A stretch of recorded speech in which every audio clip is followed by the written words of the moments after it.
Conexión con Estados Unidos, porque han ocurrido tantas cosas absolutamente extrañas.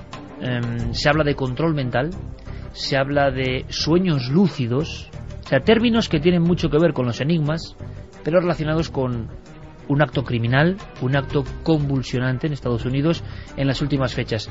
Antes de hablar de todo esto y de penetrar directamente en los dominios de la conspiración, por eso Noel Calero pone esta música de Nixon, que suele ser antesala para estos mundos realmente oscuros y que no controlamos y que sí maneja perfectamente Santiago Camacho, tanto que casi estaba en contacto, esto, bueno, no en contacto, pero... Ahora lo explicaremos. Sí, explícalo, porque si no, frecuentaba, digámoslo así, esos sitios, esos dominios, con sus colegas, información, y este hombre, bueno, pues se ha revelado como un auténtico peligro y ha hecho una serie de cosas que acabaron de la peor forma. Vamos a conectar con Javier del Pino, corresponsal en Washington de la cadena SER. Nuestro compañero nos da los últimos datos de una historia francamente alucinante, pero real, una historia que casi inaugura a nivel de conspiración este año 2011. Buenas noches. En los vídeos que dejó en YouTube, en el diario que la policía ha encontrado en su casa y en comentarios que también dejó escritos en varios foros de Internet, Jared Loughner parecía obsesionado con dos conceptos que la psicología moderna todavía no ha sabido entender por completo: el control mental y los llamados sueños lúcidos. El asesino de Arizona detestaba tanto su vida real que construía una vida alternativa en su cabeza, una realidad virtual sobre la que disponía del control absoluto. En esa otra realidad puede crear y destruir, puede dar rienda suelta a sus instintos más básicos sin miedo a ser castigado. El doctor Gary Schwartz es profesor de psicología y neurología en la Universidad de Arizona. Los sueños lúcidos ocurren cuando una persona tiene sueños que son no solo muy reales y claros, sino que son conscientes de que están soñando y son capaces de influir en los sueños, de manipular, de manejar esos sueños. Es una vida alternativa en la que el ser humano se convierte en un superhumano, como en las películas Origen o The Matrix. Jared Loughner tenía un diario en el que transcribía todos sus sueños y en esos apuntes hay violaciones, hay homicidios, hay un mundo virtual extremadamente violento del que Loughner regresaba a la realidad sin tener que pagar un precio por esos actos. Existe entonces la posibilidad de que para él lo que hizo en Arizona fuera parte de un sueño lúcido que confundiera la realidad con ese mundo alternativo que tenía en su cabeza, dice el profesor Schwartz. Él era capaz de hacer cosas en su fantasía que no podía hacer en la realidad y estaba abusando de esa capacidad, lo cual en esas circunstancias puede ser muy peligroso. Así que es concebible, por lo que sabemos de su historial psicológico, que pudiera estar confundido, que no supiera cuándo estaba soñando y cuándo no. Tenemos que estar abiertos a esa posibilidad.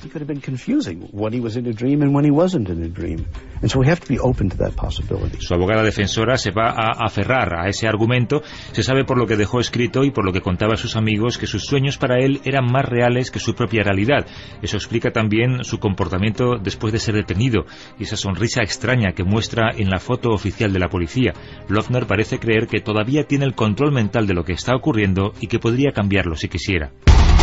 Gran trabajo de nuestro compañero Javier del Pino, hablando con especialistas que piensan que una persona pudo llegar a confundir sueño lúcido, tal espejismo puede existir, con la realidad, Santi.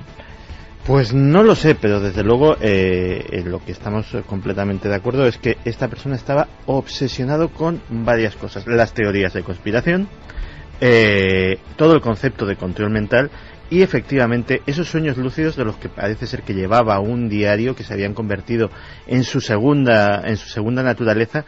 Pero ¿qué pasa una cosa, Santi? Permíteme ahora que te corte solo con esto, que el que hace sueños lúcidos o practica el mundo de los sueños lúcidos, porque de John Lennon 33 años antes de esta escena me contabais lo mismo, se acostumbran a tener un cuaderno donde van anotando los sueños lúcidos. ¿Por qué? ¿Para qué? ¿Solo para el recuerdo o por algo? No, y también por una razón, o sea, se convierten en vivencias. O sea, no olvides que a veces, tú imagínate lo que sería vivir en un mundo donde las cosas que sucediesen fueran las que tú quisieras que sucediesen. Al final, esos recuerdos necesitarías atesorarlos casi con más vividez que los de la vida propia, solo que allí no tienes ni videocámaras, ni cámaras fotográficas, ni otro registro que el de tu propio recuerdo, y que eso desaparezca, que eso que es tan frágil. Todos, ¿cuántas veces nos hemos levantado una mañana con un sueño más o menos bueno, maravilloso, o una pesadilla, y según te estás lavando los dientes te quieres acordar y ya no lo tienes? Se disuelve, se evapora el sueño. Claro, entonces para ellos es muy importante que al lado de la mesilla de noche, según se levantan, pues para evitar precisamente que eso desaparezca, pues anotarlo rápidamente y que se quede ahí. Diario de sueños. Es un diario de sueños. Es un diario de sueños. Y este hombre lo tenía.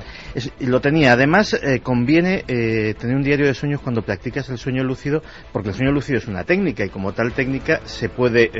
los principios son duros, y luego una vez ya coges un principio favorable, se puede depurar. Es decir, hay una técnica muy básica para empezar en los sueños lúcidos, que es la que llaman de la rutina. Tú, en cualquier momento de tu vida lúcida, ojo, de tu vida normal, en que dudes porque pase algo raro, porque que dudes que estás soñando o no, lo que te recomiendan es que hagas algo que no puedas hacer en los sueños. Desde el típico pellizcarte. Yo, por ejemplo, o sea, cada uno sabemos cómo soñamos. Yo, por poner un ejemplo completamente personal, yo soy incapaz de leer en los sueños. O sea, en mis sueños no puedo leer una página. En el momento en que intento... Has llegado a esa conclusión, me asusta, Santi. O sea, has llegado a analizarte los sueños hasta ese punto. Sí, o sea... No, pero es normal. Yo sé que me despierto y puedo continuar el sueño que he dejado antes. Y me vuelvo a meter en el mismo sueño. Sí, si es bonito y me está gustando, sí. Si no, puedo acabar radicalmente con él. Es un tema que tendremos que tocar en algún momento, porque este asunto del ¿A ti qué te pasa, Javier? No, lo mío es lo más sencillo de todo. Yo no recuerdo mis sueños.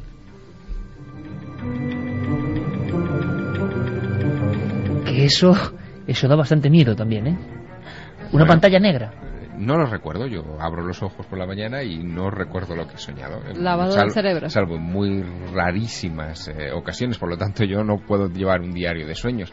Pero, hombre, a mí también me gustaría decir que efectivamente el asunto de los sueños lúcidos es una técnica muy extendida, muy estudiada, que da más o menos resultados según el individuo, pero no necesariamente el practicar los sueños lúcidos te convierte en un asesino. Evidentemente, claro. Bueno, eso. El ejemplo es John Lennon, ¿no? Que no era ningún asesino y hacía sueños lúcidos, hace todo tipo de personajes. Es que yo creo que el personaje este de Lochner, pues hay que analizarlo con muchísimo cuidado, porque, en fin... Era un puzzle de cosas tremendas, pero es un puzzle, es una personalidad disociada, tiene un montón de problemas a su alrededor, es un personaje obsesivo también. En las semanas previas a convertirse en este asesino, él pide en 67 tiendas de sus alrededores trabajo y es rechazado por las 67, y esto en Estados Unidos es realmente extraño, es decir, que podía haber conseguido un pequeño trabajo en algún lugar, pero todos lo rechazan porque lo ven como una persona instable. Han salido hace horas la información de que él tenía unas fotografías extrañas en las que aparecen paños menores con el arma o un arma muy parecida a la que utilizaría después en el atentado. Es decir, que los detalles que se van acumulando sobre la mesa de trabajo de los investigadores del FBI y sobre la mesa de los redactores de los medios de comunicación en Estados Unidos apuntan a que estamos ante un completo desequilibrado y que en ocasiones la mezcla es explosiva cuando el asunto de los sueños lúcidos, experimentos de control mental, entran en estas patologías. Que forma parte, aunque aquí en España no nos lo terminemos de creer, forma parte de la cultura popular norteamericana. El asunto del control mental, de los sueños lúcidos, en fin, todas estas técnicas forman parte de la cultura popular americana, del norteamericano medio, o incluso especialmente, fíjate, yo me atrevería a decir, del norteamericano del Southwest, del suroeste, donde estas cosas son muy típicas. Yo lo conozco bien la zona de Tucson, he estado en muchas ocasiones, conozco bien toda esa área, y en fin, por ejemplo, el estado de Arizona es un estado muy dado, por ejemplo, a cursos de control mental. Cerca está Sedona, también en Arizona, que es como la meca de la New Age, donde todas estas cosas tienen lugar, cosas que influyen en los medios de comunicación locales y que desde luego Lochner no era ajeno a ello en absoluto. Pues perfecto, Javier, porque tenemos entonces un mapa del entorno donde está este hombre, y el entorno virtual Santi, era otro bien diferente, ¿no? Que tú conoces perfectamente. Claro, porque para mi sorpresa, cuando empiezo a investigar sobre este individuo, acudo a uno de los, como todo el mundo, los expertos, los aficionados a los temas de conspiración, tiene sus foros en internet a los que acuden pues para opinar, para recabar información, etcétera, etcétera. Yo creo que en este tema el más importante a nivel mundial es una página que se llama Above Top Secret, por encima de Top Secret. Y para mi sorpresa, descubro que este hombre tenía un nick, tenía un perfil abierto y que hacía comentarios asiduamente, lo cual ha llevado a los responsables de la página a verse en un brete por las consiguientes visitas del FBI, la consiguiente atención informativa, quiénes son estos de la conspiración, que si están más o menos locos, que si no son todos asesinos, etcétera, etcétera. Y la verdad es que ese perfil y esos comentarios, pues él tenía un nick que era Erad3. Nadie sabe qué significa, una clave. Nadie sabe. A ver, por si alguno de nuestros espectadores oyentes sabe algo, Erad3, ¿cómo suena? Sí, ERAD 3 con número. Oye, a ver si alguien descifra por favor el jeroglífico o sabe algo, porque no se ha logrado descubrir nada de momento, ¿no? De momento no, pero efectivamente sí que estaban disponibles, al menos hace unas horas, los mensajes que había. Mira cómo es Javier Sierra. Que había colgado. Javier Sierra es algo que a mí, mira, le conozco hace muchos años, pero no deja de sorprenderme ni un instante. O sea, acabo de lanzar esta pregunta y él ya, no ha perdido un milisegundo en apuntarlo primero aquí en el folio y luego empezar a buscar. Eres tremendo, amigo. Santi. Y la verdad es que son mensajes sí que ahondan más en lo que dice Javier, que estamos ante una persona que tiene una patología, sea una psicosis, sea una esquizofrenia profunda. Son mensajes crípticos en los cuales da a entender que es poseedor de una información y de unos saberes, incluso de un poder. Él dice que él puede controlar las mentes de los demás. Pero claro, aquí ya ha habido una especie de fenómeno de metaconspiración o de conspiración dentro de la conspiración, porque al ser este sujeto asiduo de la página, el resto, digamos, de los colaboradores, de los que están allí opinando, a su vez han empezado a elaborar teorías sobre él, teorías que muchos de ellos creen que tienen más fundamento porque, bueno, no de primera mano, pero sí conocían al sujeto. Santi, a las 3:21, en esas páginas que tú visitas, Javier me quiere decir algo, y por la cara que pone, yo no sé si exactamente en 48 segundos ha descubierto la clave, pero espera, porque vamos a ver qué ocurre. Tú me quieres decir, Santi, que en ese mundo de las conspiraciones, la propia página a estas horas ya está diciendo que es inocente incluso. La propia página... o foros de la página. Sí, bueno, o participantes de los foros. Convencidos de que la conspiración está ahí sobre él. Pues una teoría muy popular en este foro es que estamos hablando de un asesino programado. Es decir, que tendría absolutamente todos los condicionantes pues para ser... una víctima del MK Ultra o del proyecto similar que estuviese... O sea, manejado por otros. Efectivamente. Incluso cuando se habla del móvil, porque dice, bueno, MK Ultra, ¿a quién, una cosa como esta, a quién beneficiaría?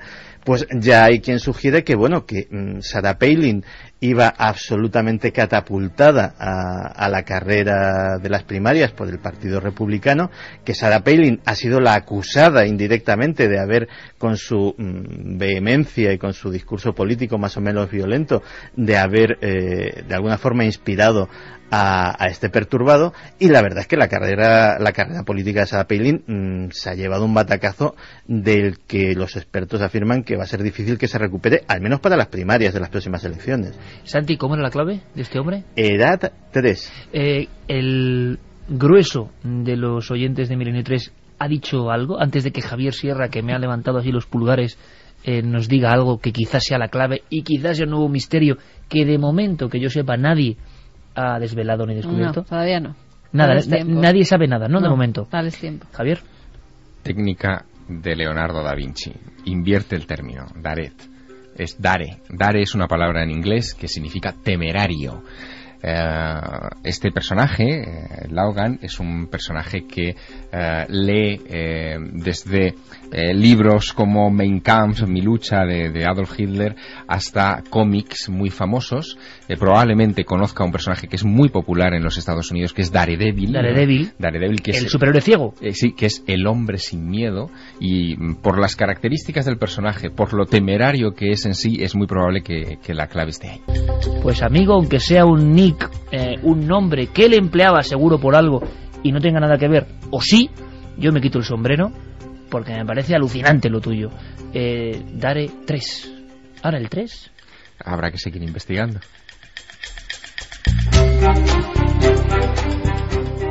Vamos a ver si incluso algún oyente puede decirnos lo contrario, ¿no? Quizá es tan sencillo como que utilizaba ese nick en diversos foros y los numeró 1, 2, 3. Es decir, que eso sería cuestión de seguirlo. Evidentemente, esto es mente de novelista, pero bueno, también muchas veces se puede aplicar a resolver estos pequeños enigmas. ¿No pensaba cargarse a 3?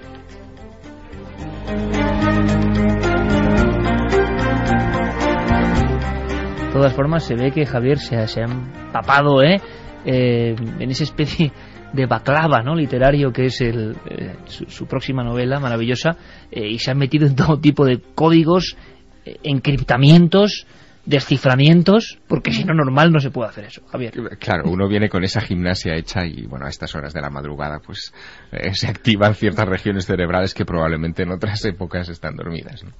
Santiago, lo de asesino programado, que parece que sí se ha acoplado a algunos personajes muy importantes en la historia, mediante libros, mediante todo tipo de procedimientos. Como dices, es el último grito en Estados Unidos sobre este último gran acontecimiento. Parece lo que más cala en los conspiranoicos, ¿no? Este hombre estaba manejado desde la tramoya oscura que parece que maneja estas cosas. Sí, de hecho, bueno, ahí a día de hoy están las dos vertientes, es decir, las que dicen que es un simple perturbado y las que apuntan a esto. También te digo una cosa, absoluta y llanamente sin ninguna prueba, es decir, estamos hablando de pura y dura especulación. En otros casos en los que, por poner un ejemplo, Sirhan, el asesino de Robert Kennedy, cuando se dijo que podía haber sido un asesino programado, había pruebas circunstanciales con respecto a la facilidad que tenía para caer en trance hipnótico, con respecto a lo que decía cuando los psiquiatras forenses le sometían a hipnosis, que hablaba de un personaje que le decía que tenía que odiar a Robert Kennedy porque había violado a su hermana y una serie de cosas que, desde luego, contado así, parece fruto de un condicionamiento hipnótico para ser activado por una clave o por cualquier tipo de cosas, pues digamos que esa especulación puede tener un fundamento. En este caso es que sabemos tan poco, más que los delirios que este sujeto ha dejado, por ejemplo, en YouTube, cuyo perfil en YouTube sigue activo, y cualquiera puede ver unos vídeos extrañísimos que hacía con unos textos absolutamente crípticos en los que hablaba precisamente de esto, de control mental, de una nueva divisa que él iba a crear, y nadie sabe qué simbología tiene eso, porque evidentemente algún tipo de símbolo sería en su delirio. En definitiva, yo creo, estoy en este momento con Javier, que a veces un loco solitario es un loco solitario y que tampoco hay que buscarle tres pies. Y sin duda una de las noticias de la semana, una de las más importantes instituciones que habla de extraterrestres que están a punto de venir. En ikerjiménez.com, Guillermo León, nuestro compañero, ha colocado toda la información básica. A nosotros nos pillaba prácticamente entre lobos y yo decía, bueno, veremos qué ocurre, qué es lo que pasa. Es cierto que algunos científicos han hablado de que los extraterrestres pueden venir, y de nuevo con la cantinela de que quizá podrían ser negativos para nosotros. ¿Por qué coincide esto con lo que dijo ya Stephen Hawking, que tampoco son cualquiera? Es una tercera hora bastante internacional. Después de escuchar a Javier del Pino, corresponsal en Washington, vámonos a escuchar a nuestra corresponsal en Londres, Begoña Arce, que tiene todos los datos. Un grupo de científicos y pensadores reunidos por la Royal Society de Londres han estado discutiendo qué impacto tendría en la humanidad el descubrimiento de vida extraterrestre. Son, por supuesto, divagaciones en torno a una pura hipótesis porque, como han recordado los propios participantes en el debate, no existen pruebas científicas ni a favor ni en contra de la existencia de vida fuera de la Tierra. Y si un día se demostrara que esa vida existe, posiblemente sería en forma microbiana en nuestro sistema solar o quizás unas transmisiones electromagnéticas. El paleontólogo de la Universidad de Cambridge, Simon Cowan Morris, prefirió dramatizar algo más la cosa y advirtió en su ponencia que deberíamos prepararnos para lo peor. Las biosferas extraterrestres, dice, pueden ser muy similares a las de la Tierra y de ellas podrían emerger civilizaciones muy parecidas a la nuestra, una hipótesis que él mismo considera harto improbable. Soy ligeramente escéptico de que haya algo por ahí, pero finalmente creo que, dado el modo en que opera la biología y la inteligencia, es posible que el resultado podría ser ya no algo parecido a primos nuestros, sino hermanos y hermanas. Era Simon Cowan hablando de la posible evolución desde el punto de vista biológico de una vida extraterrestre que él mismo considera dudosa. Todo tipo de escepticismos, pero al final el mensaje que se lanza es cuidado, porque las frases concretas, Carmen, era que esa civilización extraterrestre podía ser realmente perniciosa y prácticamente aniquilarlos o someterlos, más o menos. Sí, que venía a decir que podía actuar como los humanos. Que como vamos hemos a hecho los sitios, siempre. los colonizamos y al final acabamos con ellos. Pues en ese sentido nos ponían alerta diciendo que podían venir y hacer lo mismo con nosotros. Y ahora, en la propia crónica que recoge lo que se está diciendo en los medios, esa especie de recular, de decir, bueno, los propios científicos tienen que... Pero el primer impulso, el primer estudio, es bastante claro en torno a lo que ya han dicho otros como Stephen Hawking y más. ¿Y por qué demonios? Podemos pensar que esto, como siempre, es casualidad, o por qué en los últimos meses nos están llegando todo tipo de noticias que van en el mismo sentido. Aquí hay dos puntos más de análisis. Philosophical Transactions no es una revista cualquiera. No solamente es el boletín oficial de la Royal Society, sino que es la revista de información científica más antigua del mundo. Es decir, estamos hablando de una publicación de un prestigio tremendo que se publica ininterrumpidamente desde 1662 y que el hecho de que incorpore este tipo de especulaciones en estas fechas ha tenido que ser objeto de una meditada reflexión. O sea, no es por azar ni por hacer la gracieta, como parece que algunos, incluido periodistas, quieren demostrar. Fíjate que esto coincide además, y es el segundo punto al que voy, con algo muy peculiar. Lo que insiste esta publicación es que las Naciones Unidas insta a las Naciones Unidas a montar un grupo de trabajo que se dedique a asuntos extraterrestres. Y qué curioso que hace unos meses, en septiembre del año pasado, de 2010, saltaba la noticia de esta astrofísica que es la responsable de la Oficina de Naciones Unidas para el Espacio Exterior, que se llamaba Madeleine Othman, que se presentó a los medios de comunicación de todo el mundo como la futura embajadora de la Tierra ante los extraterrestres. La mediadora, ¿no? La mediadora. Luego aquello quedó como desmentido, diciendo que bueno, que los medios habían exagerado, que en realidad la cosa no era para tomárselo tan a pecho. Pero ahora, después de estos meses de apacible espera, de repente esta publicación, que como digo antes no es una revista cualquiera, insiste en el punto de que es Naciones Unidas quien debe tomar la delantera en esto. ¿Por qué? O sea, la gran pregunta es, ¿por qué de repente todas estas coincidencias? ¿O de qué nos quieren informar o de qué nos quieren desinformar? Porque a ambas posibilidades debemos contemplarlas, debemos ponerlas pero sobre la algo mesa. nos están ocultando, porque van soltando píldoras de cosas, pero en el fondo no dicen... No, cuidado, es que pensemos que en el asunto de los extraterrestres en particular, igual que en el fenómeno OVNI, si nos vamos a cosas puntuales, muchas de las veces que ha emergido información sobre este asunto coordinada en diversas partes del mundo o por diversos grandes organismos, etcétera, ha sido para desviar la atención de otras cosas que a lo mejor no tienen nada que ver con los extraterrestres. Pensemos, por ejemplo, que, sin ir más lejos, la semana pasada hablábamos de las muertes masivas de animales. Ahora empezamos a saber muchas cosas. Empezamos a saber que estas muertes masivas de animales no empezaron el 31 de diciembre, sino que ya en el mes de julio del 2010 empezaron ahí. Se estaban censando muertes masivas de animales recordamos en muchos las últimas, lugares del mundo. Las que no va a contar casi nadie, porque ya se ha olvidado, ya se ha pasado la hornada, ya vamos a otra cosa. Siguen. Bueno, por eso sí, pero mediáticamente aquí en España se ha olvidado. No sabemos, nos quedamos con que se puede resolver o no. Entonces nuestra obligación es darlas las últimas. Así que tenemos que tener cuidado. Cuando se informa de algo, y esto es ley en fin, cualquiera que se dedica a los medios de comunicación, sabemos que se está poniendo el acento en un lado, dirigiendo la mirada pública hacia un rincón del espectro de lo que sucede, pero a la vez se está alejando de otros lugares, así que... Pero en un medio tan importante y a nivel científico. Sí, ¿qué pinta esto ahora? Después de las palabras de Stephen Hawking, que como sorprenden tanto, Stephen Hawking, recordamos que dijo algo así como que cuidado porque... A mí me sorprende... Si hay extraterrestres, igual mejor no tener, como digo yo, la antena del móvil bien, porque igual vienen con otras intenciones. A mí me sorprende esta antropomorfización de los extraterrestres. Totalmente. ¿No? El atribuirles el mismo espíritu canallesco que tienen algunos humanos. No los tenemos todos, ¿no? Totalmente de acuerdo.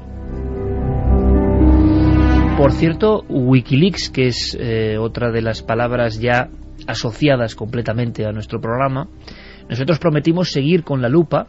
Ahora vais a tener información, y es tremenda, de nuevas muertes masivas de animales que han seguido.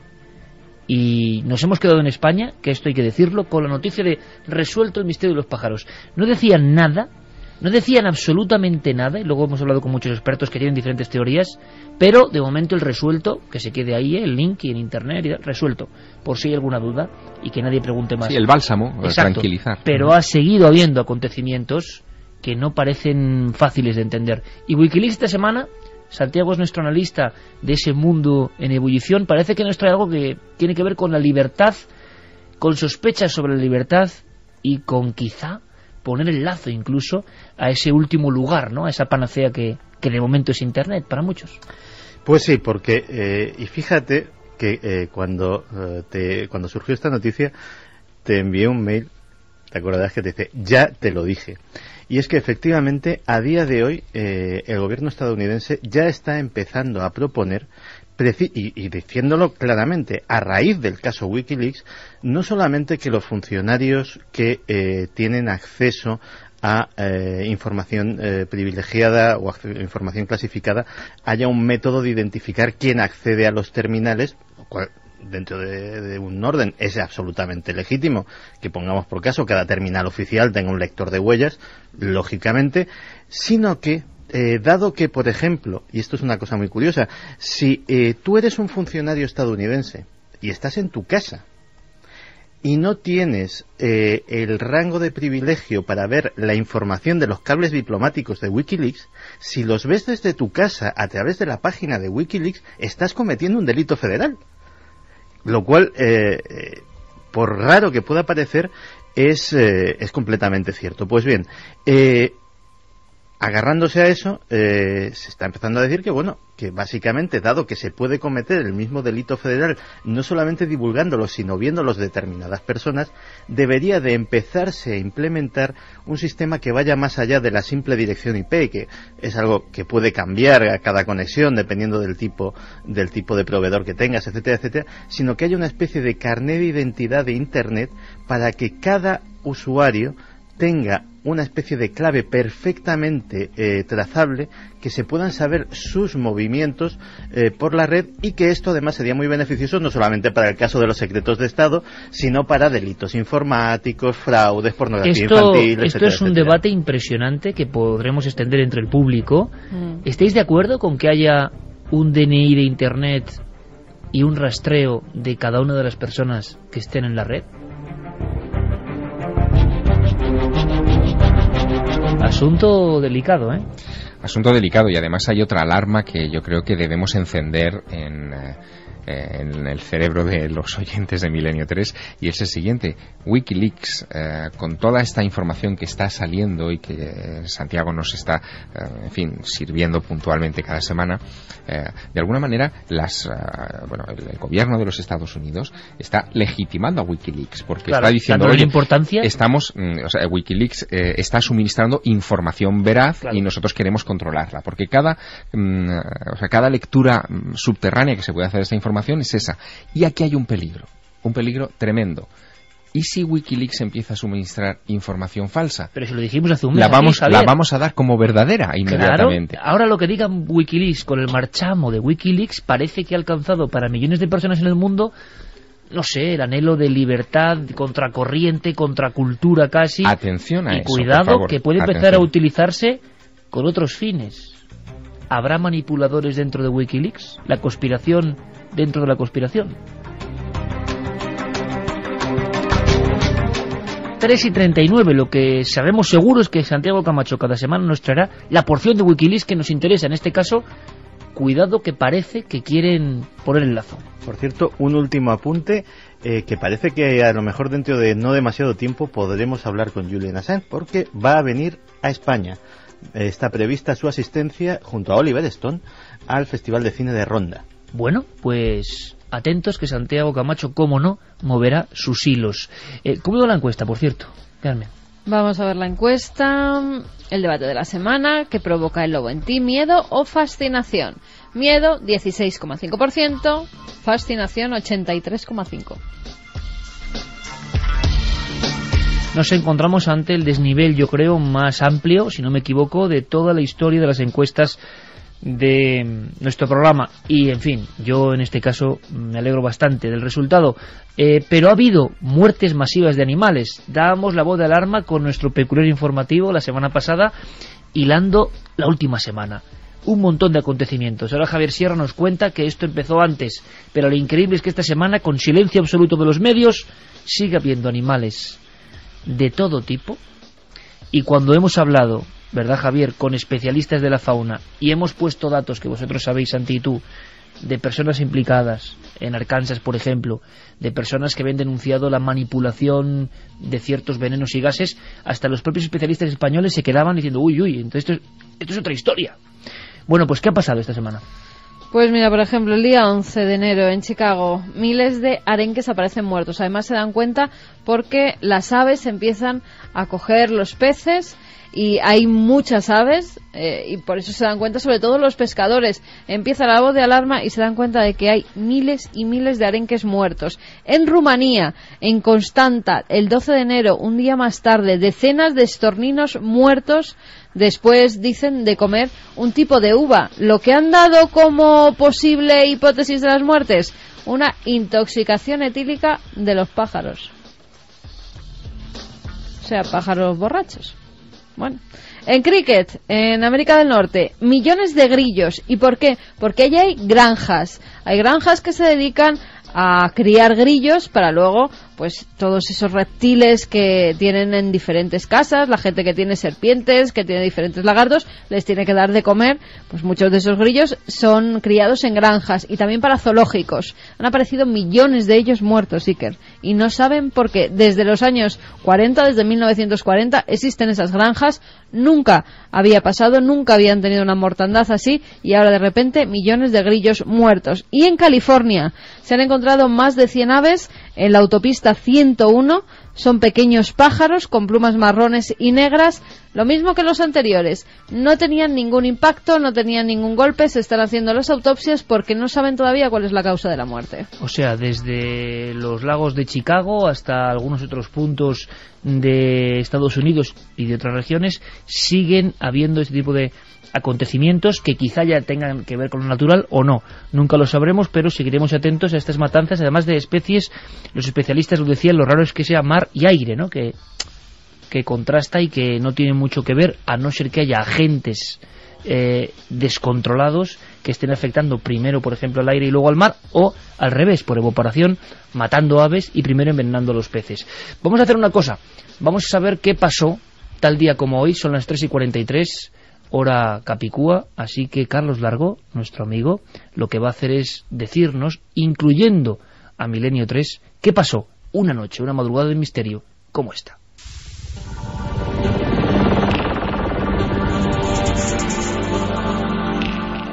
El 16 de enero de 1920 entra en vigor la denominada Ley Seca en Estados Unidos. A partir de esta fecha, tanto la distribución como el consumo de bebidas alcohólicas quedaron prohibidos. Tuvo un impacto enorme en la ciudad, incluso antes de entrar en vigor. La gente pensó que todo el mundo se iba a revolucionar, y desde la primera noche de prohibición quedó claro que iba a producirse una gran resistencia. Cuando llegó el momento de dejar de consumir alcohol y de venderlo, mucha gente siguió haciéndolo. Arrestaron a muchas personas y la gente esperó a ver lo lejos que llegaba la resistencia. Pero desde el principio quedó muy claro que en Nueva York costaría mucho poner en práctica la ley. 16 de enero de 1946. El mito español de Arturo Pomar aumenta. Se convierte, siendo tan solo un niño, en campeón del torneo de ajedrez de Londres. Arturito Pomar tiene 11 años y es aparentemente un niño como los demás. Para el nodo de 1943, Arturo Pomar no era un niño cualquiera. Aquel chico que montaba en bicicleta y compraba tebeos, se extasiaba delante de una juguetería, tenía un don especial. Sin embargo, este niño es además un maravilloso jugador de ajedrez. Arturito Pomar se convirtió en el ídolo infantil de la posguerra, una pieza que la propaganda franquista supo mover para mostrar las bondades del nuevo régimen. 16 de enero de 1984. Muere Kenneth Arnold, piloto norteamericano que en 1947 fue testigo de uno de los primeros incidentes ovni en Estados Unidos. Dijo haber visto 9 objetos volantes como este, cerca de Mount Rainier, en Oregón. La fecha, el 24 de junio de 1947. June 24, 1947. Hemos visto algo, he visto algo, cientos de pilotos han visto algo en el cielo y tenemos 15 millones de testigos antes de que nadie se haya ocupado de este tema con seriedad. Y esto es algo realmente fantástico. 16 de enero de 1991. La asesina en serie Aileen Wuornos se confiesa culpable de varios crímenes que había cometido en defensa propia. 10 años más tarde sería ejecutada. Tranquilízate, ¿vale? ¿Cómo me voy a tranquilizar? ¿Vas a dejar que me culpen por algo que has hecho tú? Selby, yo no he hecho nada de nada. ¿Sel? Lee, ya sabes a qué me refiero. 16 de enero de 2005, la efeméride de Milenio 3. La nave del misterio realizaba un viaje hacia el mundo de los sueños. Una noche repleta de sorpresas, como la experiencia de nuestro compañero Carlos Cala. Ese es uno de los detalles que más me impresionó, y es que era un sueño en color, un sueño en el que yo no aparecía, pero en el que yo sabía que era el que iba por la calle, iba caminando, y de pronto me encuentro con un amigo que estaba muy demacrado, estaba con una piel muy blanca, tenía muchas ojeras, vestía una túnica blanca hasta los pies y muy serio, en un plan muy serio, me dice, hombre, Carlos, ¿qué tal? Y yo, pues nada, oye, ¿cómo que? Le pregunto yo, ¿cómo que estás así, de esa manera, no? ¿Cómo que qué te pasa? Dice, no, es que yo ahora duermo todos los días en el cementerio. No, bueno, recuerdo que en el sueño me quedo como petrificado, ¿no? Y digo, ¿pero en el cementerio? Sí, en el cementerio. Si quieres te puedes venir conmigo y dormimos encima de una lápida. Y ahí fue cuando ya me desperté y con mucho desasosiego. Pierde, pero ahí estaba el documento, la historia. Como la historia de una entre muerte y entre vida de un sueco que no sé qué hizo, ingirió demasiada ayahuasca y ha estado en coma, pero unos cuantos días. 10 días. Hazel Slawek, así se llama este hombre de 40 años, que además regenta un albergue en Loreto, en Perú. Estaba esperando que viniera un chamán para hacer el ritual de la ayahuasca. El chamán no llegaba y dijo, bueno, pues ya que tengo aquí la ayahuasca, me lo tomo yo solito. Y al tomárselo él solito parece que algo salió mal, que ingirió demasiado ayahuasca y que cuando llegaron se lo encontraron completamente dormido. Le trincó la soga del muerto. Tan dormido que ha estado 10 días en coma y de repente se ha despertado. Dicen que esto en 4.000 años de uso de la ayahuasca no ha pasado nunca y que cuando se hace controlado por un chamán que no suelen ocurrir este tipo de cosas. Bueno, al menos no se tiene constancia. No dejen ayahuasca al alcance de los suecos. Desde luego que el contraste, el sueco tomando ayahuasca en Loreto, Perú, es fuerte, pero quizá demuestra también, no lo sé porque esto ha estado en peligro en la vida humana, ¿no?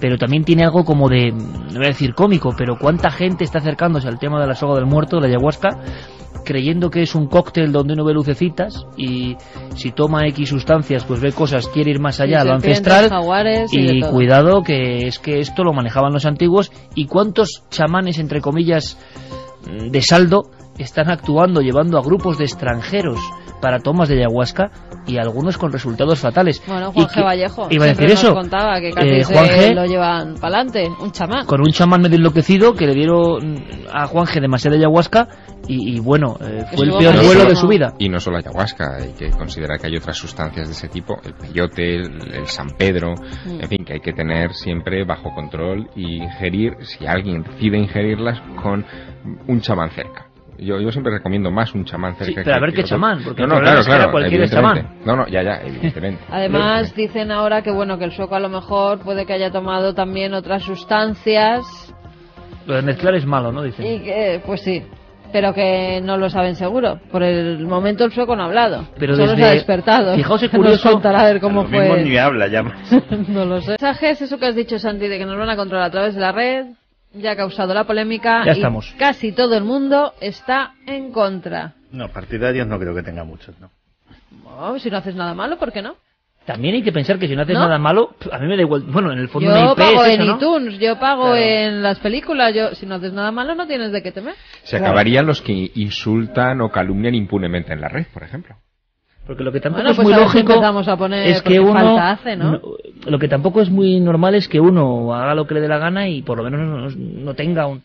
¿Por qué? Porque tú haces un libro, Javier, metes una mentira y te la cargas o no, pero eres tú. Santiago Camacho en la radio dice algo y es él. La impunidad total, en fin, no sé. Es un debate interesante. Tendrá que pasar de todas formas una cosa gorda, porque acordaos que cuando pasó lo de las Torres Gemelas con los móviles de prepago no tenían ninguna información de la persona que los compraba, hasta que al final tuvieron que poner que los móviles de prepago también tenían que tener tus nombres, tus apellidos, tu DNI. En este caso pasará igual. Recientemente, eso tiene una parte mala, siempre y cuando no vivas en una democracia. Y tenemos en la más rabiosa actualidad un ejemplo clarísimo. La revolución que acabamos de vivir en Túnez se ha montado a través de Facebook. O sea, así de claro.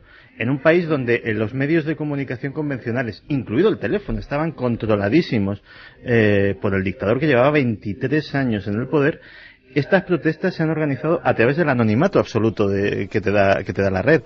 En este caso el resultado ha sido bueno. Es verdad, hay que decirlo. Por eso es la doble cara y será un debate, estoy seguro que interesantísimo. Es lo que pretenden los estados, veremos si lo consiguen o no y qué pasa con todo esto. Pero las claves están ahí. ¿Vosotros estáis a favor o en contra? Pues haremos ese debate. Ahora un poco de alegría para toda la gente. Como Javier Almenar, desde Valencia, nos decía: los extraterrestres están aquí desde hace 60 años. Edgar Mitchell, en el Apolo 14, ya comentó que tuvieron contactos. Se nos ha olvidado comentar lo de este astronauta que ha dicho que han visto cosas inexplicables y que habitualmente se lo quedan para ellos. Quedan como un secreto. Se lo guardan, ¿no? Jean-François Clairvaux es un astronauta que trabaja para la Agencia Espacial Europea, un ingeniero aeronáutico, compañero de promoción de Pedro Duque, que ha dicho textualmente, cuando le han preguntado si ocultan o algún tipo de experiencias de este tipo, dice: algunas veces hay cosas que vemos y que no las reportamos, quedan como un secreto para nosotros. Pues podemos decir con esto, Javier, que un astronauta más que de alguna forma ha hablado del misterio. Vamos con más mensajes. Alberto dice: ya claro, y que nos pongan un localizador con una mini DV, mini videocámara, y que monitoricen y graben todos nuestros movimientos. Miguel: si los extraterrestres tuvieran tecnología para llegar aquí, el simple hecho de que llegaran significaría su superioridad tecnológica y yo temblaría. Raquel, desde Murcia: en mi opinión, miedo ninguno, incertidumbre sí. Han llegado a tal punto que deben admitir que algo hay, pero nunca acabarán de decir la verdad por miedo a lo que pensemos. Joaquín nos dice: Jared Lee Lowry proviene de una familia judía reformista de unas 140 y pico personas, entre las cuales estaba la señora Gifford. Es más, la señora Gifford ya conocía a Lowry. No conozco el dato, o sea que no puedo opinar. Hay que ver cómo se puede llegar a controlar a las personas. No sabemos si este asesino ha sido amaestrado o simplemente lo ha hecho porque ha querido. Hay que controlar los foros de conspiraciones. Mira, Santi, ahora te quieren controlar a Santi le van a poner una cámara, pero en la cabeza. Internet, los foros de... Por cierto, que el modelo en el que se han fijado los estadounidenses para este método de controlar Internet es, agarraos, el DNI electrónico español. O sea, en algo empezamos a ser pioneros. Tu nick no se puede saber, ¿no? Es ultra secreto. No, ninguno de ellos. Pero empieza por P y acaba, ¿no? Javier Sierra, especialmente sembrado esta noche. Muchísimas gracias, compañero. Muchísimas gracias, hasta la semana que viene. Y enhorabuena, ¿tú sabes por qué? Sí, señor, lo celebraremos. Claro que sí. Don Santiago Camacho, mucho cuidado con la vigilancia, la ultravigilancia, porque estás ahí, estás en el objetivo, amigo. Sí, aquí con las claves secretas y sobre todo con 2 letras, TX, tú ya sabes a qué me refiero. Pues ahora sí puede que sea Javier Sierra el que descifre, que utilice el código Leonardo. Nosotros mañana estaremos con John Lennon, sí, al menos en recuerdo, y contando un sinfín de historias de ocultismo y muchas más cosas. Mañana en Cuarto Milenio, un poquito antes. Que no podemos olvidar esto, Carmen. Fíjate no. Quién suena, quién despide el programa. El amigo Lobo.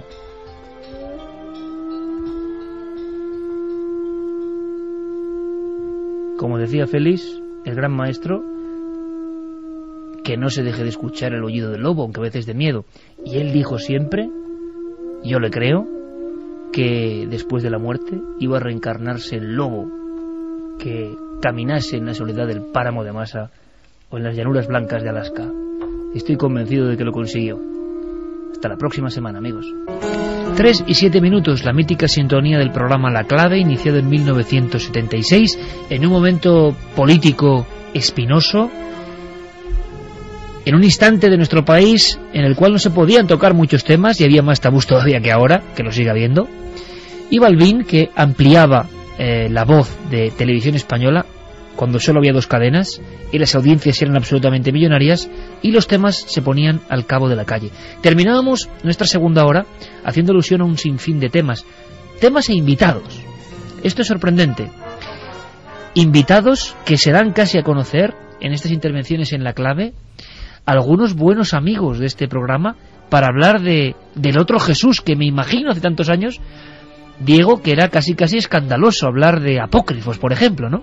Sí, el corte que vamos a escuchar pertenece al programa que se emitió el 8 de enero del 93. Ahí estaba un conocido de Milenio 3 y, como dices, el programa tenía que ver con la historia del otro Jesús. Allí se reunieron sacerdotes, catedráticos, bueno, en fin, historiadores. Ahí estaba Antonio Piñero, hablando sobre los evangelios apócrifos. Si quieres lo escuchamos. Le escuchamos incluso a Balbín presentando a nuestro querido Antonio, sí, y hablando de su currículum. Y vuelvo a lanzar el garfio, el anzuelo, programas de La Clave que no olvidáis, que se os quedaron en la mente porque os gustaron o por todo lo contrario, porque hubo buenos programas y programas que seguro que no estuvieron tan bien, como ocurre siempre. Pero Santi y Javier, escuchad cómo Balbín presentaba a Piñero. Si les digo que Antonio Piñero es licenciado en filosofía pura y en filología bíblica trilingüe, así como doctor en filología clásica. Desde 1983 es catedrático de filología griega en la Universidad Complutense. Al final, a propósito de los apócrifos, Piñero, estos 4 evangelios que tenemos, que son nuestros 4 evangelios, digamos, de la Iglesia Católica oficial, avalados,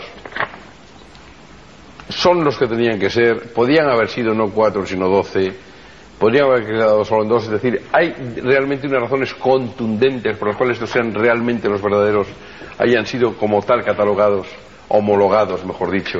Razones contundentes no hay ninguna.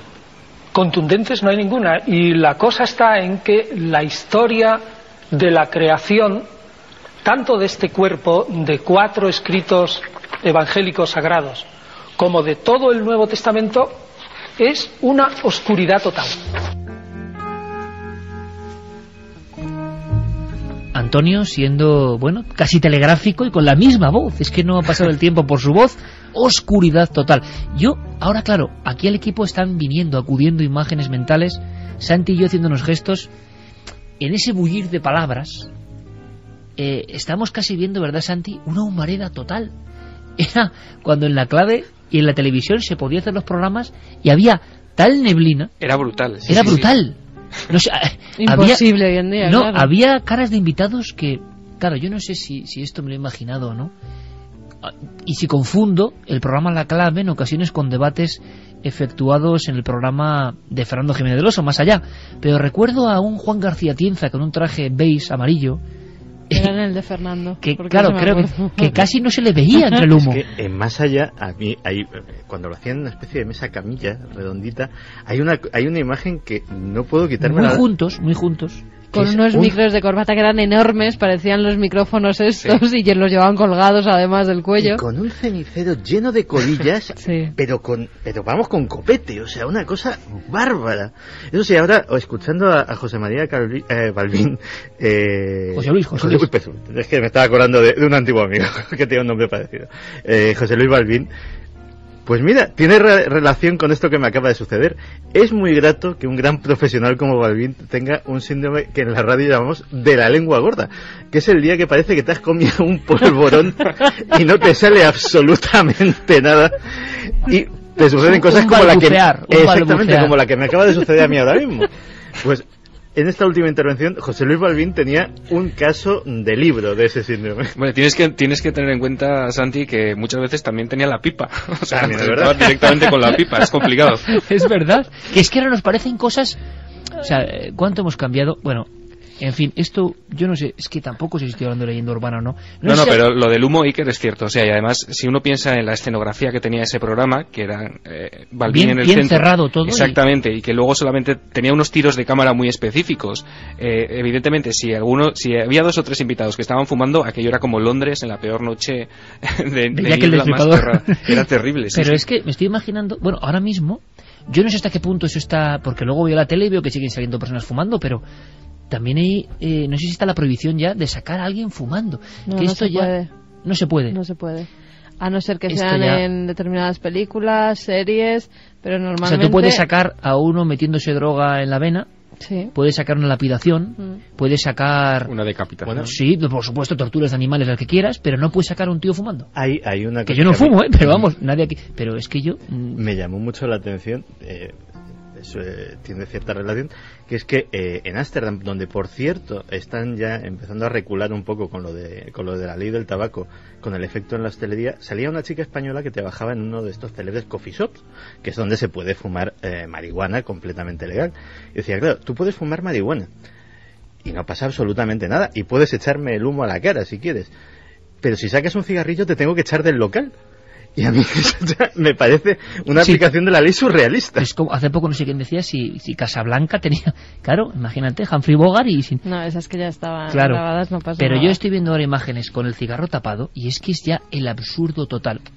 ¿A qué va todo esto? A que en los años 70, que somos evidentemente fans de la época, década en la que nacimos aquí todos... Pues resulta que tú no...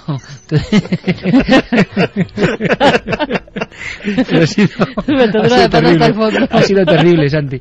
Bueno, pero más o menos generacionalmente. Casi, Santi. Esos programas maravillosos llenos de humo, de ambiente de timba, de póker un poco también, y donde salían... Yo recuerdo otro, no sé si tú recuerdas, Javier, de Daniken envuelto en humo, pero auténticamente Daniken ahumado, y hablando de llegadas de extraterrestres a Tiahuanaco, completamente ahumado, pero era una atmósfera, claro, una atmósfera que la hacía incluso misteriosa. Hoy la verdad es que eso sería... Lo políticamente correcto, ¿a dónde nos ha llevado? ¿A qué frialdad? Claro, pero hoy sería infumable. Oye, Javier, hazme un favor en ese túnel del tiempo con el que además aprendemos tanto, ¿no? Y viajamos, y quiero saber qué nos cuentan nuestros amigos. Mientras nos pone esta sintonía maravillosa, nuestro amigo Noel Calero, muy de la época.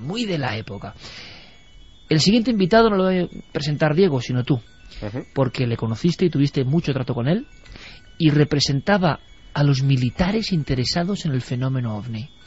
Bueno, él es un oficial militar del Ejército del Aire que durante muchos años fue el responsable del radar del Puig Mayor en Mallorca, en la Sierra de Tramuntana. Se llama Pedro Crespi, y en la última etapa de su vida se convirtió en un enfervorizado defensor de la realidad de los objetos volantes no identificados. Desde dentro del ejército. Desde dentro del ejército, porque él dijo que en varias ocasiones, estando delante de las pantallas del Puig Mayor, había sido testigo presencial de la captación de lo que él llamaba muy gráficamente running rabbits, conejos correteantes, él lo llamaba así en el argot militar, y eran como trazas que el radar primario detectaba en los alrededores de la isla de Mallorca o en el alcance de ese radar y que nunca fueron identificadas y que incluso a él le valieron más de una amonestación por haber hecho declaraciones comentando ese asunto. Bueno, saltó a los medios de comunicación y participó en varios debates televisivos, bueno, dando información, digamos, interna interesante. Y quizá muy poco escuchada en nuestro país, dando una dimensión al fenómeno OVNI de auténtica autoridad. Por cierto, que luego hay una noticia de contar a Carmen que ha pasado en Argentina. Hablábamos de la fuerza argentina en los OVNIs, ha pasado algo a nivel informático en las últimas horas. Crespi, Diego, estuvo también en la clave, porque no solo fue brujería, investigaciones bíblicas, los OVNIs fueron epicentro de muchos programas, y en este caso un invitado de excepción, ¿no? Sí, este programa se emitió también en el 93, en abril. Tenía por título Otros mundos, otras vidas, y allí se reunió gente, pues, como Pedro Duque, estaba allí, el astronauta. Estaba Félix Gracia y estaba, como dice Javier, Pedro Crespi, hablando de su teoría por la que le preguntaba Alvin. Y en esa curiosa mezcolanza, un hombre, repito, encargado de radares militares en nuestro país, que comentaba en la clave lo que sigue. A través de las pantallas del radar se observan unos ecos, unas trazas, y algunas veces sí se sabe el origen, pero hay otras que no, porque son de naturaleza inteligente, y entonces hemos de dar una explicación a estas velocidades que el hombre no puede llegar. O sea, yo he presenciado, junto con mi equipo de trabajo, a través de las pantallas del radar, unos ecos que bajaban hasta el nivel del mar a velocidades que, como estaba a 45.000 metros de altura, y bajaban entre 3 segundos y a veces entre 5 segundos y volvían a subir, entonces ¿cómo pueden volar a 300.000 kilómetros por hora? Escuchar estas declaraciones con este fondo musical de Olim del gran Michael Hugen, autor de bandas sonoras precisamente para Fernando Jiménez del Oso, pues impresiona. Santi también, de nuevo, ¿no?, ponía un gesto, ecos entrando y saliendo del mar, y contándolo un radarista militar. La verdad es que se echan de menos este tipo de debates, sobre todo en un programa que no era especializado, que es que estamos hablando de un programa de información general, de debates de temas que interesaban a la opinión pública española en aquel momento, y en el que se debatía de todo lo divino y lo humano.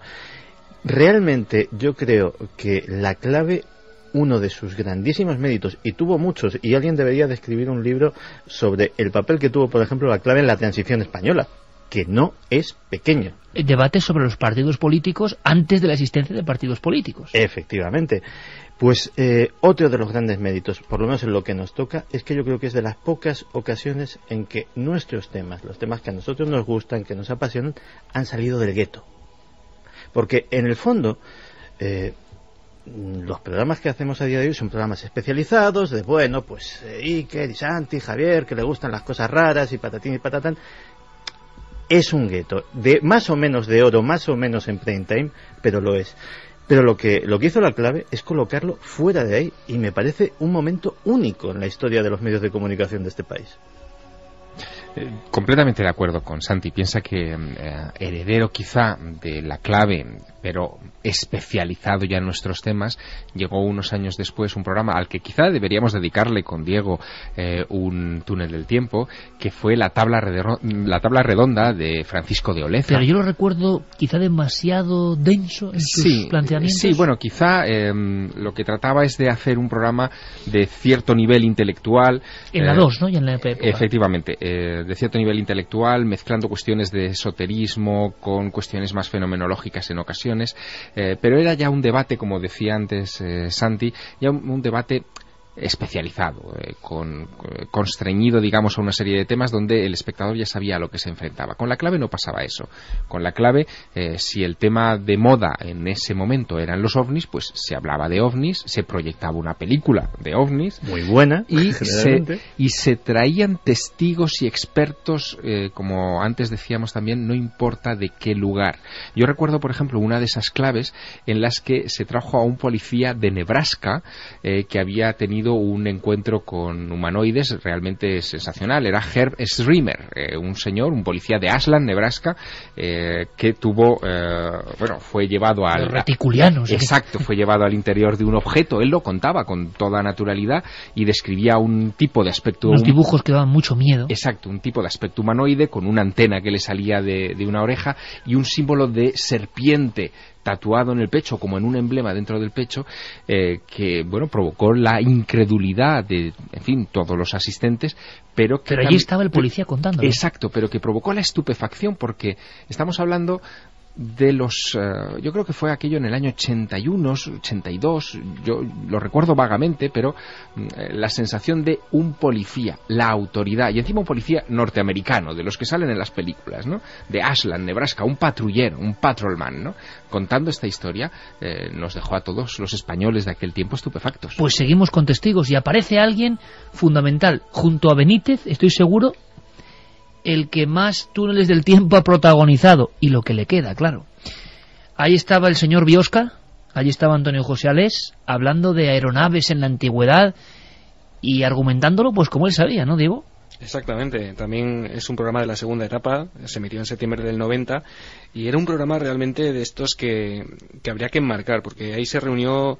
se reunieron grandes clasicazos de estos temas. Estaba Salvador Freixedo, estaba Antonio José Alés, en muchos otros programas apareció Benítez, en otros estaba Rivera. Quiero decir, las personalidades que en La Clave se reunían eran absolutamente apabullantes.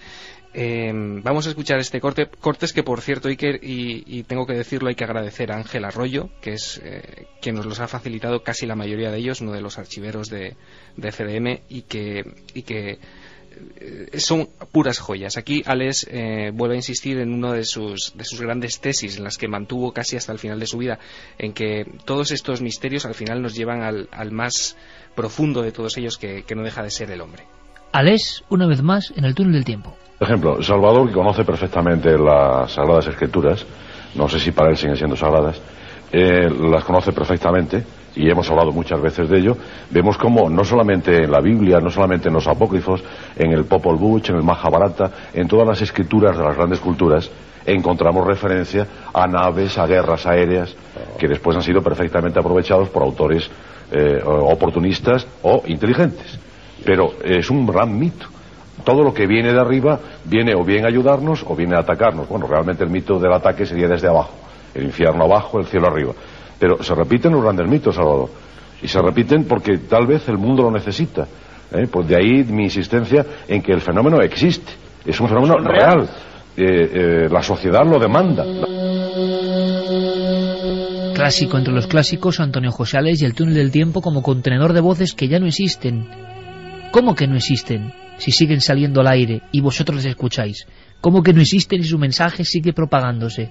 Yo creo que esta sección tiene ese poder de resucitar a los que ya no están físicamente aquí, pero sí tenemos la oportunidad de dar eco a ideas que pueden ser mejores, peores, buenas. De alguna forma la radio también hace que nadie interesante muera del todo. ¿Y vosotros, amigos, amigas, qué recordáis de La Clave? Pues Juan Carlos García nos decía: buenas noches, milenarios. Efectivamente, La Clave me aporta recuerdos de mi niñez, de las cosas que me producían miedo y fascinación a partes iguales. Miedo por la proyección de la película... Así nos lo pone. Por ejemplo, que hablaba de cómo un hombre se convierte en serpiente... ¡Esa yo la vi! Bien, vale. Pero espera, vamos a ver. Esa es una vieja pesadilla que yo tengo. El hombre serpiente. Pues no es pesadilla. Un hombre que se convierte en serpiente por una manipulación genética. Y que hizo que no pegara ojo en toda la noche. Quizás la película que más miedo me ha dado. Pero es que me pasa lo mismo. ¿No os acordáis de esta película? Yo no. Bueno, yo estoy viendo ahora junto a mi primo Roberto, yo con 9 años, La Clave. No se ve si era La Clave o era Historias para no dormir. Eso ya era en la época de Antena 3, ¿no? No. Era en la época de Televisión Española. Y era un hombre que se miraba al espejo y empezaba a tener escamas y la piel de serpiente. Y era terrorífica. Se llama... Bueno. Si le pregunté incluso a Ángel Sala y sí, no sabía ubicarla, Madre mía. Son muchas eses. Madre mía. Como lo que hace una serpiente, ¿no? Cuando con la lengüilla. Y fascinación por los temas que trataba y por esas personas que, repantingadas sobre el sillón y envueltos en el humo de sus cigarros, nos permitían acceder a una información que no era muy usual en esos tiempos. Bueno, repantingarse, a ver, Asturi fue el que lo llevó a la máxima expresión, ¿no? Buen amigo. Xavier Borul nos dice, recuerdo un debate de La Clave sobre la creación del universo. Emitido en 2001 de Kubrick, había un cura que defendía a capa y espada que la creación del universo era un misterio divino. Ajá. Gustavo Adolfo Parra nos decía, esa música me traslada al pasado, cuando solo había 2 cadenas, esos largos debates que de niño veía, aunque me aburrían a veces, era lo que había. Tony de Arenys de Mar, La Clave se me quedó en el recuerdo cuando emitieron la película La Guerra de los Mundos. Desde entonces esa sintonía me daba miedo. Luis Lombardo desde Sanlúcar nos decía, me acuerdo de un programa sobre internados. Mi director del colegio estaba en el debate y recuerdo que todas las preguntas de los oyentes eran para él. El internado es Colegio San José, Campillos, en Málaga. O sea que mucha gente tiene La Clave en su mente, ¿eh? No la ha olvidado, está ahí viva. Gema desde Madrid nos decía, La Clave, a pesar de que a veces trataba sobre cosas que me daban miedo, yo era pequeña, era un programa que me gustaba y del que aprendí mucho por el debate y por las películas que emitían. José desde Málaga, yo solo recuerdo que fumaban mucho todos. La Clave fue un gran programa de televisión español de debate moderado por José Luis Balbín. Abordarían temas de actualidad que afectasen a los españoles y a la sociedad. Nos dice también desde Gandía, ¿puede ser que en La Clave emitieran El Exorcista? No la Semilla del Diablo seguro, porque no puedo quitarme ese recuerdo, porque yo tendría 10 años. ¿Y tú qué haces con el colgante de la protagonista de esa película? Pues tengo una muy buena amiga que seguramente nos está escuchando y a la que te admito un saludo, que pues es coleccionista de este tipo de cosas, acude a subastas y compra pues cosas, y hace unos días pues quedamos y yo la miraba y decía, mira, tiene un colgante como el de Mia Farrow en La Semilla del Diablo. Y ya cuando vio que pasaban, porque tú ya sabes cómo soy, que pasaba como media hora y no le decía nada, dice, oye, esto me lo he puesto para ti, ¿eh? Digo, es que igualito. Dice, no es igualito, es. Digo, no me digas, entonces ya sí lo cogí. ¿Y cómo era el colgante? Pues el que se ve en la película, que es una esfera de plata hueca, con una especie de filigrana, para meter dentro, que se puede abrir, y para meter dentro la famosa raíz aquella que tenía tan mal olor, que era para proteger el embarazo de Mia Farrow y que tenía algún tipo de simbología satánica o brujeril. Pues es un colgante que pesa muy poquito, muy liviano, y que, bueno, actualmente pues está viejito, pero se conserva bien. Madre mía, vamos a hacer una cosa, un corte que define prácticamente todo. Es una declaración con voz poderosa. Solo una cosa, apunta, que a lo mejor lo puedes buscar la película. Silbido de muerte. Silbido de muerte. Por eso me da hasta miedo, no la voy a buscar. Un hombre enérgico, un hombre que no ha perdido fuelle, hay que decirlo, que tiene, yo creo que la valentía de los que defienden con total vehemencia sus ideas, eso sí, que si se exponen en un lugar como La Clave, no estoy viendo, pero imagino las caras de los otros participantes en aquel debate. Quizá por vez primera en España, en televisión, se escuchaban cosas como el pacto, Javier. El pacto de extraterrestres y gobiernos. No, ahora me comentas, se escucha un torbellino, Diego, llamado Freixedo, ¿no? Es una ametralladora, es un discurso absolutamente poderoso e irrepetible que hace, y exactamente, o sea, lo que hay que imaginarse es la cara de los otros participantes en el debate escuchando a este hombre retarles casi, o sea, retarles a que le expliquen todo esto que él propone. Así es, Salvador Freixedo, ¿eh? Sí, sí. Merece un túnel del tiempo él mismo. Se lo haremos. Un jesuita hizo el libro Mi iglesia duerme. Historia viva. Provocó un enorme tsunami en la iglesia de su país. Y además, bueno, de su país no, porque él es gallego, pero el efecto ocurre al otro lado del océano. Y luego se dedica a investigar ovnis. Y tiene un poder en la palabra tremendo. Y Freixedo, que es ya mayor, pero que es enérgico, vean cómo en La Clave hablaba del pacto. Imagino la cara, repito, de los tertulianos, de Balbín, e imagino sobre todo la cara de los espectadores. Escuchad. Explíquenme ustedes la cantidad de cientos de miles de animales mutilados a los cuales les han llevado la sangre. Cientos de miles, dicho por el gobierno norteamericano también. Ahora, explíqueme cuando han visto que se llevan al animal entero para arriba. No tengo explicación. No tiene explicación. No tengo yo explicación. Ah, bueno, pero sé que yo es un sí la fenómeno tengo. que ha sido comprobado, pero ¿cómo se explica? Lo ignoro. Sí, bueno, para que Me vean parece que prematuro es que los ovnis afirmar hace que se años trata que han de aprendido a bajarse y a que le saquen fotografías. No, están actuando entre nosotros. Explíqueme otro hecho concreto. Cuando se llevan seres humanos y no los devuelven nunca, explíqueme. Se llevan seres humanos enteros. Que nos lo tienes que explicar tú a nosotros. Claro. Nos tienes que explicar tú a nosotros. Yo les digo el hecho para que vean usted ha dicho que la tiene una cosa está explicación. funcionando. Usted ha dicho que tiene una explicación. Dénosla, porque es que nosotros No, sí, hombre, entonces me quedaría yo con el programa. Yo les digo, a ellos les interesa llevarse seres humanos. Sobre si lo todo explicas, cuando... a mí no me importa que te quedes con el programa. Si de verdad nos lo explicas, no me importa que te quedes con el programa. Pero sepan que ahora lo que está pasando, por ejemplo, en Estados Unidos, que es lo que sabemos, porque a los rusos les pasa exactamente igual, es el agreement, el contrato que tiene el gobierno norteamericano con cierto tipo, hay como 70 tipos extraterrestres diferentes ya hoy día catalogados, pero con el tipo de los pequeños, que son 3 o 4, y tienen un trato con ellos, y les digo, las bases están casi todas en el estado de Nuevo México, Arizona, Colorado, por ahí están las bases subterráneas en donde están trabajando. Todo eso son documentos oficiales del gobierno norteamericano. Poco hay que añadir, ¿no? Documentos oficiales del gobierno norteamericano, una parte de la ufología, una parte del debate representada, encarnada por Freixedo. Yo creo que ahí es donde se produjo realmente, en esa época, en la época de este debate, de estas declaraciones de Salvador Freixedo, la primera fractura seria dentro de la ufología, porque comenzaron a aparecer las historias más salvajes, especulativas, incomprobables, que han ido minando mucho la credibilidad de la investigación OVNI.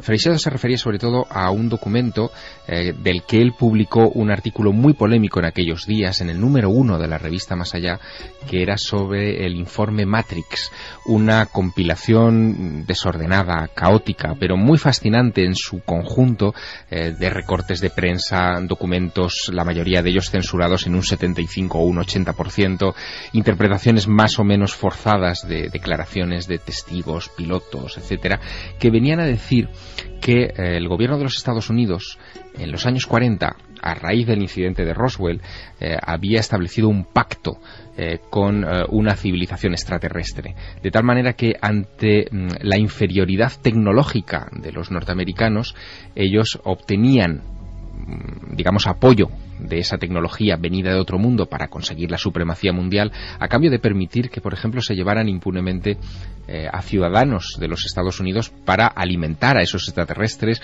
o para propósitos de investigación científica. Freixedo en aquellos años también publica un libro que en fin, lo lanza una editorial importante de este país, es Placijanés, que se llama La Granja Humana. Brutal. Donde habla de todas estas cosas y sitúa, por ejemplo, en el punto de mira las desapariciones de niños, por ejemplo, con carteles incluso reproducidos de la prensa norteamericana, diciendo que muchos de ellos son explicables únicamente si se tenía en cuenta el factor extraterrestre, que eran los extraterrestres los que se los llevaban. Claro, las ideas vistas así, y vistas desde nuestra perspectiva, año 2011, son delirantes. Pero en aquel tiempo eran tan nuevas y ejercieron tal poder de seducción en muchos lectores y en muchos espectadores que se las repitió hasta la saciedad y terminaron salpicando a muchos libros y a muchas tertulias de estos temas. Vamos a hacer una cosa, como pequeño homenaje a Noel, que vuelva a sonar, quizá por última vez, quién sabe, la sintonía de La Clave. Y sobre ella vamos a escuchar al director de este programa.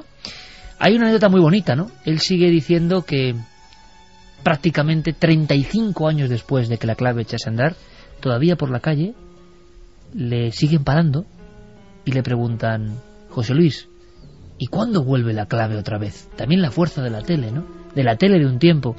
Porque José Luis Balbín quizá vuelva a hacer La Clave o probablemente no la haga nunca más en televisión, pero él sabe que es parte de la historia de este país. Con sus palabras y con el enorme eco que tenían estos debates, vamos a cerrar nuestro túnel del tiempo.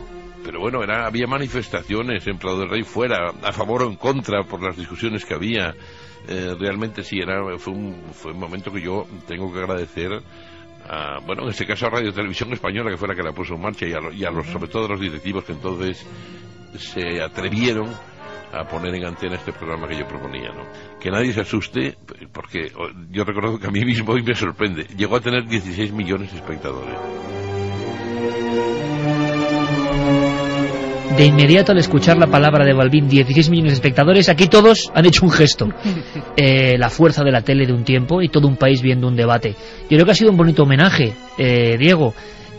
Uno de los debates más importantes de la historia.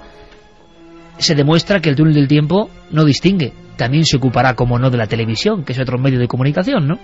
Seguiremos hablando de ello, y yo creo que sí, que ha sido un homenaje además merecido por lo que decía Santi, ¿no? Por el trato que la clave dio a estos temas.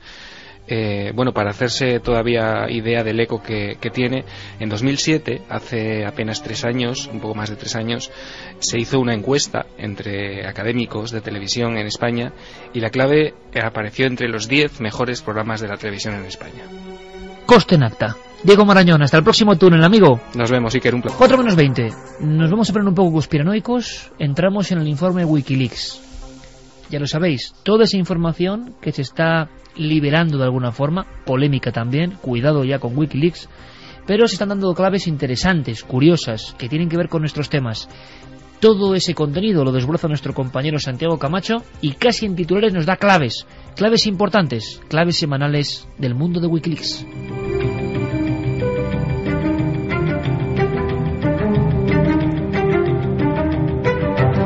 Y empezamos con una noche del fin del mundo. Pues sí, porque gracias a Wikileaks nos hemos enterado de que ni más ni menos que el 25 de mayo de 2006 la población de Casablanca, Marruecos, estaba asustada, estaba atemorizada, esperando ni más ni menos que la ciudad fuese arrasada por un tsunami. Y eso lo sabemos por un cable del embajador norteamericano en Rabat del 26 de mayo de 2006, en el cual decía que, bueno, el 25 de mayo prácticamente toda la población de Casablanca estaba convencida de que un fragmento de un cometa iba a caer sobre el océano Atlántico, iba a provocar un enorme tsunami, y eso podía arrasar buena parte de la costa de los países ribereños, entre ellos los de Casablanca. Lo curioso es que, y lo que tiene que ver con nuestros temas, es de dónde procede esa profecía, que curiosamente se cree en Casablanca, pero no se cree en otras ciudades de Marruecos, y procede de algo que dice un individuo que se llama Eric Julien.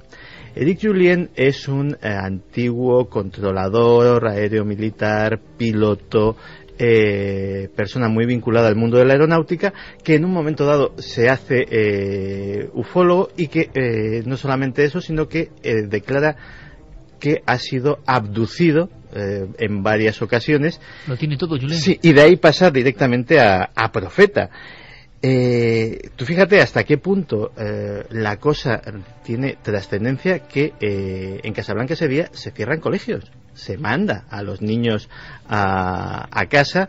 2006. 2006. Ese día buena parte de la población se refugia en las zonas más altas de la ciudad o en las zonas cercanas, porque esperan eso, que una ola de 100 metros pues pueda en aquel momento barrer aquello. Y el jefe del servicio meteorológico marroquí, Mustafa Hanna, tiene que dar una rueda de prensa para desmentir aquello, decir que se ha puesto él personalmente en contacto con la NASA para que le confirmen que no viene ningún cuerpo celeste ni nada susceptible de generar una catástrofe como esa.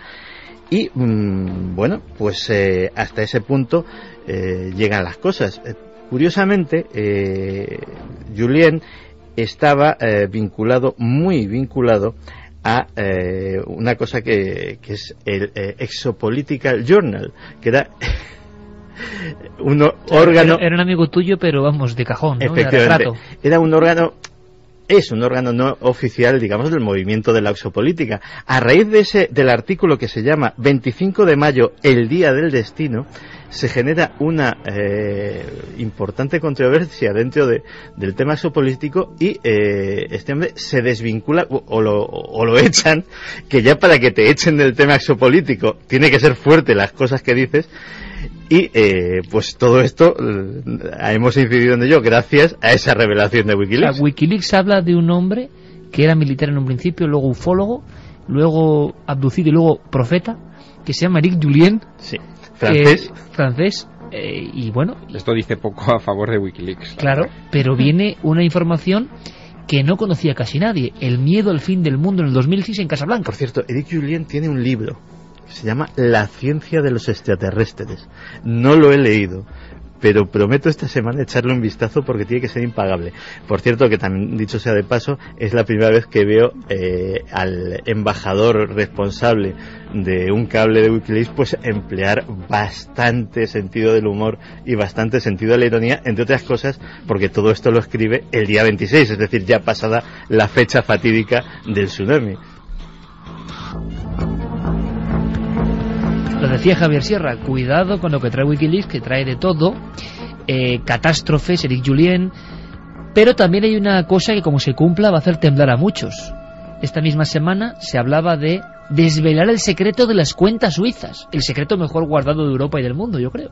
Sí, porque esta semana ha sucedido algo que va, yo creo que contra el espíritu de Wikileaks, que básicamente es que se crea para que haya un marco donde se pueden hacer delaciones, se pueden hacer filtraciones anónimas de información privilegiada que tengan las personas.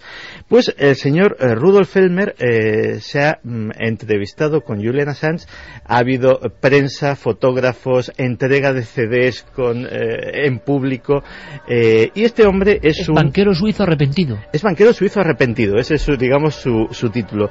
Él ha trabajado en el banco Julius Baer, concretamente en la delegación de las Islas Caimán, que hay bancos suizos que tienen delegaciones en otros paraísos fiscales, y ha entregado a Julian Assange 2 CDs que contienen datos bancarios de 2.000 cuentas, no de 2.000 cuentas cualquiera, 2.000 cuentas seleccionadas. Los titulares de estas cuentas, según se ha adelantado, son artistas, políticos, grandes empresarios y incluso empresas multinacionales que tienen, digamos, una caja B a través de estos bancos. ¿Y el banquero suizo arrepentido sigue vivo? El banquero suizo arrepentido sigue vivo y en la cárcel, porque automáticamente se vuelve a Zúrich. Es decir, no te creas que se mete en un búnker nuclear y se esconde para siempre. Se vuelve a Zúrich, donde le está esperando automáticamente la policía para ponerle a buen recaudo, porque las leyes de secreto bancario suizas, más en Suiza, es algo que se toman muy en serio. De momento le acaba de caer ya una multa de más de 5.000 euros, que digamos que para el nivel del escándalo es bastante modesta, y en este instante, o sea, sigue en prisión preventiva, y el lunes saldrá la vista provisional en la cual se verá si se le encausa y pasa directamente. Pero los CDs con los nombres de las cuentas secretas los tiene ya Wikileaks. Lo que hemos visto son Julian Assange. Claro, pero lo único que se han visto son los CDs, no lo que contienen. Y cuando hay una cosa que es tan abierta, tan con luz y taquígrafos, la sospecha que tiene que emerger inmediatamente es que nos están distrayendo de algo. Y yo creo que en el caso de Wikileaks deberíamos mantenerlo. Empieza a sonar eso, ¿eh? Sí, deberíamos mantenerlo siempre muy presente, porque no es normal que alguien haga una filtración de esas características, como nos está diciendo Santi. No es normal que se le dé una multa o una fianza tan liviana, y no es normal que se haga ante los fotógrafos de todo el mundo. A multinacionales, es que no dura 12 minutos, sobre la faz de la Tierra, creo yo, ¿no? Por eso digo ahora ya sí, claro, ahora es difícil que aparezca. Por eso te digo que más bien parece una maniobra propagandística que no algo verdaderamente serio. Sí, así que... y además luz, taquígrafos, un hombre pasando CDs, esto es algo tan extraño, tan raro. A ver si te van a pillar, Santi, ¿eh? Pues, tú estás en las Islas Caimán, ¿no? Claro, efectivamente, que yo en principio, además me lo dijo Carmen, de cuidado, y digo, nada, yo lo mío lo tengo todo en las Islas Caimán, pero es que este hombre trabajaba en las Islas Caimán, con lo cual estoy que no me llega la camisa al cuerpo. Bueno, vamos a hacer una cosa, compañeros, un poquito de humor también, porque algunas cosas de Wikileaks, pero bueno, qué contraste, ¿no? Fin del mundo de una especie de profeta y miedo en Casablanca, y luego lo que ha pasado en Suiza. ¿Qué ha pasado tal día como hoy? Efemérides en Milenio 3. ¿Las escuchamos?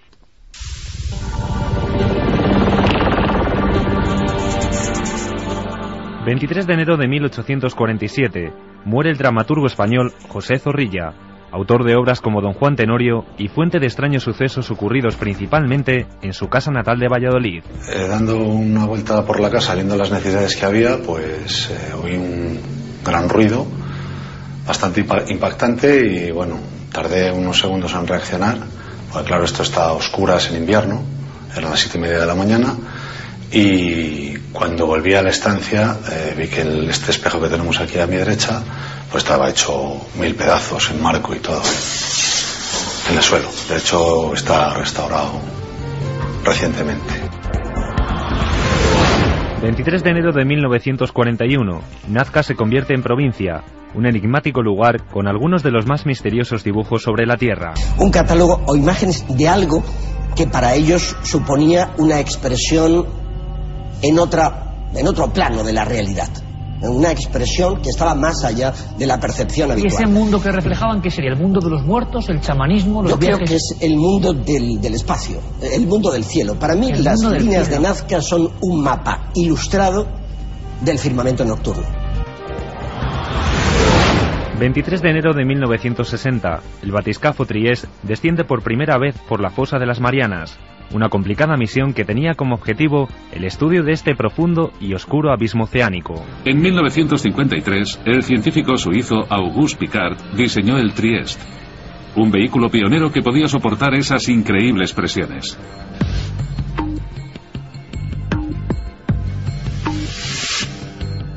El batiscafo funcionaba con un tanque de 25 metros, lleno de combustible ligero de aviación y con pesos de plomo para controlar la flotabilidad. En la parte inferior sobresalía una pequeña cabina esférica de 3 metros con paredes de acero de 12 centímetros de grosor.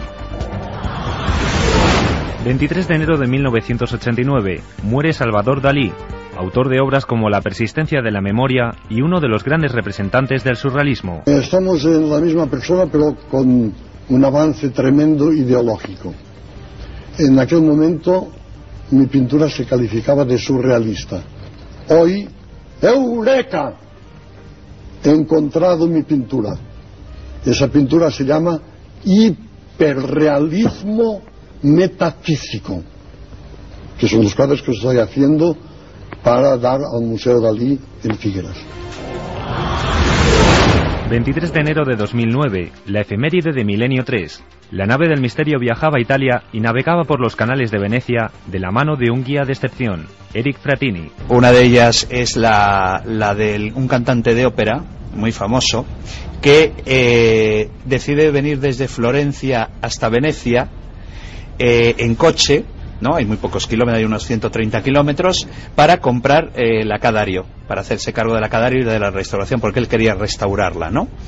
Entonces, él en el trayecto tiene un accidente muy grave en carretera.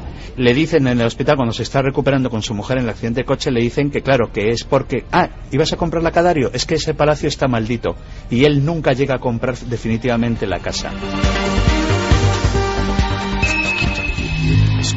¿Quieres conocer la respuesta? Milenio 3 en la SER. Ya con ganadores, ¿no? Vamos con los ganadores. Uno de ellos es Tony, que nos decía felicidades por el programa. Una noche en Santiago de la Ribera, junto a San Javier, muy cerca de la base aérea militar. Yo tendría 9 o 10 años. De noche vi una luz roja, muy brillante, en movimiento. Hasta aquí todo normal. La sorpresa fue ver cómo realizaba giros exactos de unos 60 grados, haciendo pico. Realizó 3 giros y se perdió en la lejanía. Mi trabajo está relacionado con aviones y helicópteros y es imposible que una aeronave realizara dichas maniobras. Hombre, en ese lugar precisamente, Javier, yo creo que, si no me equivoco, el primer informe desclasificado español tiene que ver con San Javier, ¿no? Del año 1962, efectivamente, uno de los informes que, bueno, con el que se abrió la veda, digamos, en España de este asunto. Igual es el mismo caso que está diciendo este hombre. Pues quizá. Lo que ocurre es que aquel caso del año 62, yo estuve en la base de San Javier, nada más se desclasificó, hablando con uno de los testigos que dieron cuenta a los militares de su tiempo, a las autoridades, para elaborarlo, y hablaba de unas luces en la cabecera de la pista que hoy todavía se utiliza para la formación de nuestros pilotos de combate. El segundo de los ganadores es Luis de Alcalá de Henares, que decía: testimonio clásico de encuentro con seres extraños, sobre todo lo de los perros. ¿Es que acaso perciben algo? Y el último es para Félix Medrano Costa Rosa, que nos decía: verdaderamente La Clave ha sido uno de los programas de mi vida. Incomparable la figura de Balbín con su pipa. Los debates tan ricos y llenos de contenido, con invitados de un nivel altísimo. Te dejaban horas y horas pegados a la televisión, escuchando y aprendiendo siempre. Es verdad que no hay ahora programas como ese en este momento de lucha encarnizada por la audiencia. Un programa mítico e irrepetible. Pues tiene toda la razón. Nosotros, por ejemplo, no somos La Clave, ¿no?, en nuestra versión televisiva, pero estamos ahí peleando con la audiencia. Cómo ha cambiado el espectador también, hay que decirlo. No solo cambian los programas, también los espectadores. Y menuda lucha. Empezábamos hablando de batallas, menuda la batalla de la televisión. Ahí llevamos 6 temporadas. Y mañana, vuelvo a repetir porque es importante, vamos antes. Y posiblemente en las próximas semanas empecemos a ir bastante antes. Pero mañana a las 12, que es una hora ideal, ¿no, Santi, Javier? La hora de los misterios, Ahí está. la hora bruja. La hora a las 12 de la noche. La hora de frontera entre un día y el otro, en fin, es perfecta. Bueno, pues a los 3 os veo mañana, ¿eh? Claro que sí. Venga, a las 12 en punto, hablando de cosas con imágenes que creo que son impresionantes de verdad, pero siempre para mostrar algo y para aprender algo.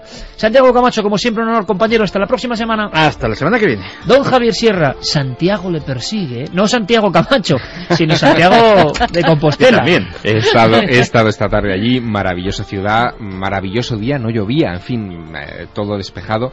Siguen llegando peregrinos a ese lugar, pese a que ya ha pasado los fastos del año jacobeo. En fin, qué lugar. Es que igual el camino hay que hacerlo ahora, para vivirlo de verdad. Justo ahora. Pues igual lo hacemos, Javi, igual hay que lanzarse a la aventura. Carmen, mañana a las 12 en punto es la cita. Mañana a las 12 en punto ahí estaremos para contar muchas historias. Hay una cosa de exorcismos bastante fuerte. Sí, muy fuertes, y además con imágenes que impactan. Y una reliquia, una reliquia bien peculiar. Señor. También una reliquia que vamos a tocar, un objeto fuera del tiempo. Fermín Agustí, Carlos Largo, Noel Calero, ha sido un placer, como siempre. Hasta dentro de 7 días, compañeros. Disfrutad e intentad ser muy felices.